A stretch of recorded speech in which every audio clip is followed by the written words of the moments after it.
Get Ahead of Sepsis, Know the Risks, Spot the Signs, presented by Partner Care Pharmacy Services. Know the risks and spot the signs, and we can add to that, educate your staff and residents. We hope you use these tools to get ahead of sepsis. This course is intended to not only explain sepsis, but to give you practical ways to identify and be proactive in your facility. Sepsis, also known as blood poisoning, septicemia, severe sepsis, and septic shock, means toxins in the blood. The term was introduced by Hippocrates in the 4th century BC, and it meant the process of decay or decomposition of organic matter. An incurable disease since the time of the Egyptians until the 1930s, once this blood rot, a dangerous bacterial infection, started in the body, nothing could be done to stop it. It either progressed and killed the patient, or the body fought it off on its own, and they survived. There were killer epidemics that swept through towns and nations: pneumonia, cholera, diphtheria, tuberculosis, meningitis, and others. Among the worst bacterial infections was those caused by a few strains of streptococci. These hardy bacteria are found everywhere. Strep can cause more than a dozen different diseases, ranging from rashes to strep throat and scarlet fever. One of the most dangerous in the strep blood infections. Before the 1930s, anything that got the wrong strep into your blood could be a disaster, and something as small as a nick with a dirty razor could do the trick. Once that happened, if the bacteria bloomed into a blood infection, all the money and power in the world could not save you. An example is the son of the President of the United States in 1924, Calvin Coolidge Jr. Calvin Jr. died at the age of 16 from blood poisoning. That's him standing behind his dad on the left-hand side. This picture was taken on June 30th, 1924, and after it was taken, Calvin played tennis with his brother on the White House tennis courts without putting on socks and developed a blister on one of his toes. The blisters subsequently degenerated into sepsis, and Calvin Jr. died a little over a week later. The president never forgave himself for Calvin Jr.'s death. The blister on the toe of his son quickly became infected, and Calvin spiked a fever. Before antibiotics were developed, it was a fatal disease, and up to 90% of children at that time who developed bacterial meningitis died. But the sepsis cure also has a story in the White House. Another president's child was monumental in the discovery of a sepsis cure. Franklin Delano Roosevelt Jr., the eldest son of the President of the United States, was the first American to survive sepsis with the treatment of antibiotics. As a young man in 1936, after a ball with his fiancée Ethel DuPont, that's them on the left-hand side, he contracted streptococcal throat infection and then developed life-threatening complications. His successful treatment with protonazole, the first commercially available sulfonamide drug, avoided a risky surgical procedure which the White House medical staff had considered. And the subsequent headlines in the New York Times and other prominent newspapers herald the start of an era of antibacterial therapy in the United States. Sepsis happens when bacteria from an infection is released into a person's bloodstream and then triggers inflammation throughout the body. This reaction can cause a deadly chain reaction that damages organs and causes them to fail. It can result in death within 12 hours. Sepsis is a bigger killer than heart attacks, lung cancer, or breast cancer. 740 people die every day from sepsis. According to a 2013 sepsis study looking at emergency department visits, people over 65 years old are 5 times more likely to develop severe sepsis. Nursing home residents are 7 times more likely to develop severe sepsis. The CDC's initiative, Get Ahead of Sepsis, is aimed at early detection and timely treatment. Get Ahead of Sepsis is an educational effort for patients, healthcare professionals, and the general public. This is an excellent resource to learn more about sepsis, and you can download flyers and information to educate your staff and patients. There is a link at the end of this presentation. What causes sepsis? Bacterial infections, including pneumonia, UTI, strep, MRSA, E. coli, cellulitis, and C. diff. Patients with skin breakdowns, cuts, and UTIs should all raise red flags. If you have a patient with any of these infections, they should be monitored closely for signs of sepsis. Early recognition is vital to stop the cascade of events from infection to septic shock and death. We know now that infection puts a person at risk for sepsis. For the elderly, you can add other risk factors, such as being older than 65, having a chronic condition such as diabetes, a weakened immune system, or having pressure ulcers. What are the signs and symptoms? An easy way to remember the signs and symptoms of sepsis is using its name. S for shivering, fever. E for extreme pain. P for pale. S for sleepy. I, increased heart rate, and S, short of breath. If a patient has an infection or has recently been treated with antibiotics or has come home from the hospital, they should be on the lookout for signs of sepsis. Anything that suggests an infection going out of control, a high fever and pain, is a sign of sepsis. It's important to note that diagnosing sepsis can be very tricky, even for doctors in the emergency department, because many of the symptoms can also indicate other conditions. There is no single test for sepsis, like a sepsis test. The elderly are predisposed to sepsis due to having other conditions like diabetes, repeated hospitalizations, reduced immunity, and functional limitations. Do you see this picture? This is a picture of cellulitis in the man's left hand. He is at risk for sepsis. This type of condition can start with dry, cracked skin. Death for younger patients is 15%, while it's 37%, more than twice the amount for elderly patients. According to a study published in 2010, older severe sepsis survivors were more than 3 times likely to see a drop in cognitive abilities that can make it impossible for them to return to their previous living arrangements. Again, sepsis symptoms and infections are difficult to detect, and the clinical picture may be ambiguous. It is hard to evaluate cognitive function in a confused patient.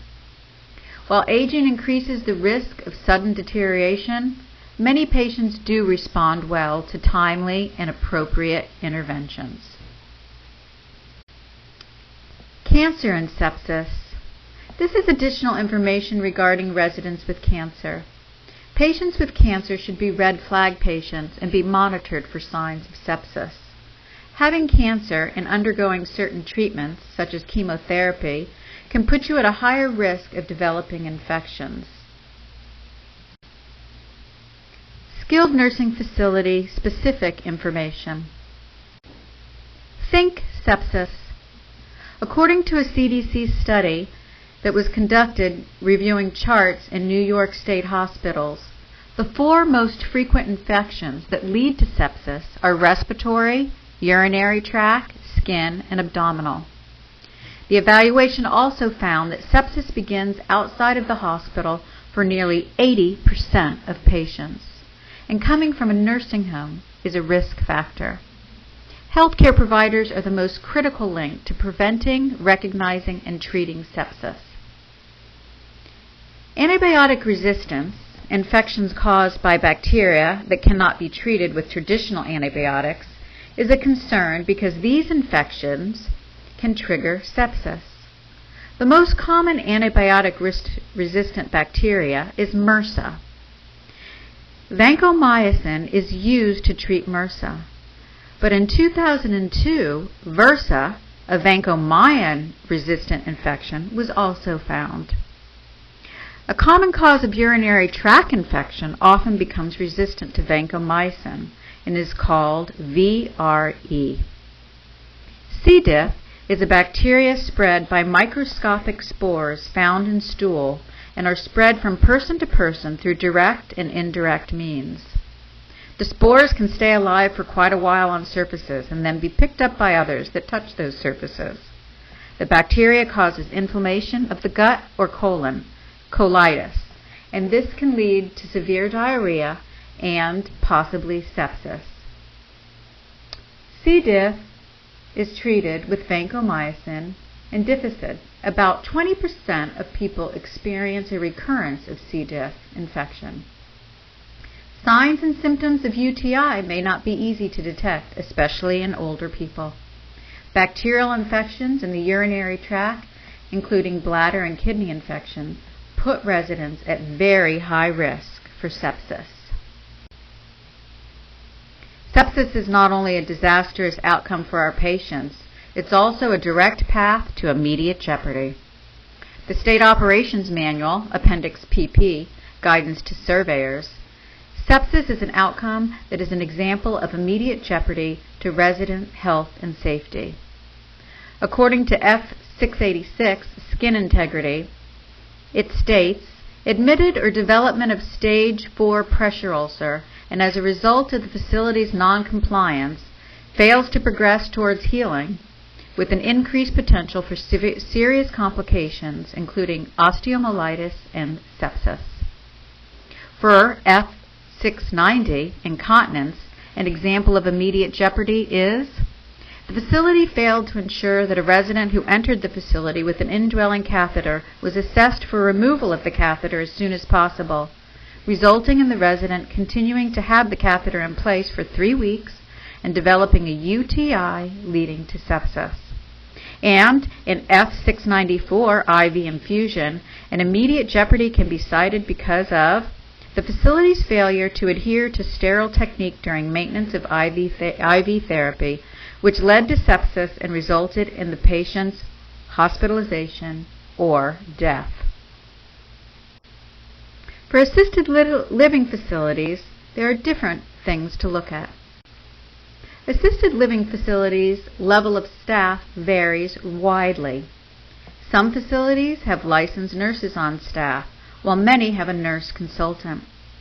According to Rule 59A.36, assisted living staff is responsible for personal supervision, daily observation by staff of the well-being of the patient, and contacting the patient's doctor if the resident exhibits a significant change. For those residents that are at risk for sepsis, recent hospitalization, or infection, the nurse should closely monitor their vital signs and document on the patient's condition. What is a significant change? The definition in the rule means either sudden or major shift in the behavior or mood of a resident that is inconsistent with the resident's diagnosis, or a deterioration of the resident's health status, such as unplanned weight change, stroke, heart condition, enrollment in hospice, or stage 2, 3, or 4 pressure sore. Ordinary day-to-day fluctuations in the resident's functioning and behavior, short-term illnesses such as colds, or the gradual deterioration in the resident's ability to carry out activities of daily living that accompanies the aging process are not considered significant changes. When there is a significant change, the assisted living facility must contact the resident's doctor and family and document in the progress notes or written record. I cannot stress enough the importance that you take the next step in preventing sepsis, and that is education. After this presentation, take the information about how to get ahead and educate your staff, residents, and families. You can make a big impact with just a few simple steps. Post signs. Share this presentation. Talk about sepsis with your patients and families, especially when they return from surgery or the hospital. You can give them a flyer and tell them to report symptoms. What can healthcare providers do? Preventing infections is the very first step. Since we know sepsis is caused by infections, if you stop the infection, then you stop sepsis. Educate. Spread the word. Think sepsis. Look out for those red flags. UTIs, antibiotics, skin breakdowns, and significant changes. And finally, act fast. If you see any of the red flags, take note and do what you need to do. This is a good handout or poster for residents or families. So how do you know it's sepsis? Sepsis is very difficult to diagnose, as we have said.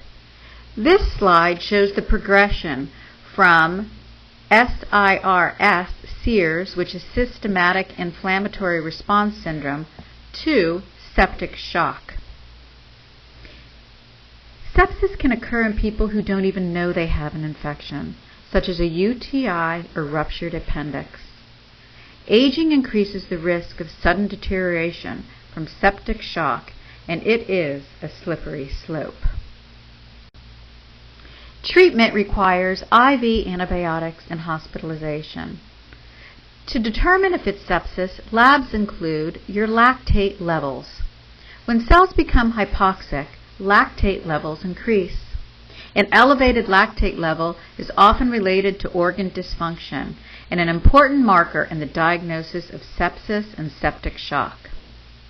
Blood cultures are also important to determine the exact organism that is causing the infections.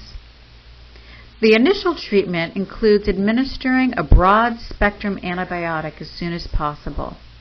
The first-line antibiotic to treat sepsis is Zosyn and vancomycin. For those patients with allergic reactions to penicillin, you can use cefamine and vancomycin or Azactim and Levaquin. Recovery takes time. In mild sepsis, complete recovery is possible from 3 to 10 days with the appropriate treatment. For more severe sepsis, it can require many weeks in the hospital. This is a case study. Mrs. Sampson is an 89-year-old woman living in an assisted living facility for over a year. She is active and participates in activities. She has a history of gallstones. On a Friday afternoon, because that's when everything happens, the patient's son calls Nurse Nancy and said his mother seemed out of it and didn't remember talking to him earlier in the day. Since COVID, he hasn't been able to make his weekly visits. Nurse Nancy said she would check in on her, but she got busy and forgot. The next day, Mrs. Sampson stayed in bed. When the assistant picked up her untouched lunch tray, she told her she didn't sleep well the night before and was tired. When she asked why she didn't sleep well, Mrs. Sampson said she had belly pain and thought it was something she ate. When dinner time came, Mrs. Sampson was short of breath and said her stomach was still aching. The facility called the doctor, who said to send Mrs. Sampson to the hospital. Well, it was just in time. Mrs. Sampson got to the hospital and her white blood count was 14, indicating a raging infection, and her temperature was over 100. An ultrasound revealed a ruptured appendix and sepsis. So what were the signs of sepsis? Mrs. Sampson was sleepy. She complained of pain, and ultimately she was short of breath. What was the first red flag? The son called and said his mother was confused. Remember to listen to family members, because many times they know the patients better than we do. What could have happened if the doctor wasn't called until the next day? We hate to think of that, since we know sepsis can kill in 12 hours. How could have the facility acted earlier? At the first symptom, Nurse Nancy should have taken time on that Friday evening to go evaluate Mrs. Sampson. And was infection a red flag in this case study? No, it wasn't. Although most cases of sepsis have a clearly identified infection, appendicitis is something that's brewing without you even knowing it. Educate your patients about the signs of sepsis and encourage them to ask questions, especially when they have had surgery or a recent infection. A resident may dismiss belly pain as something I ate unless they know that would be a warning sign of sepsis. One of the best ways to get information about your patients is to ask the patient.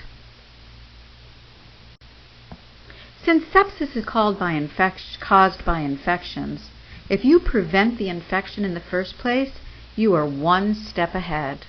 Get ahead of sepsis. These are many ways that you can prevent infections. A few we'd like to point out: get the flu shot. Please be a flu shot advocate and make sure all your patients are immunized. Also, small things such as using lotion to keep skin soft and prevent cracks and cellulitis. This is another good flyer or poster from the CDC, specific for long-term care. Use this to educate your staff. Here are a few resources if you would like to learn more about sepsis from the CDC, the Sepsis Alliance, and the World Health Organization.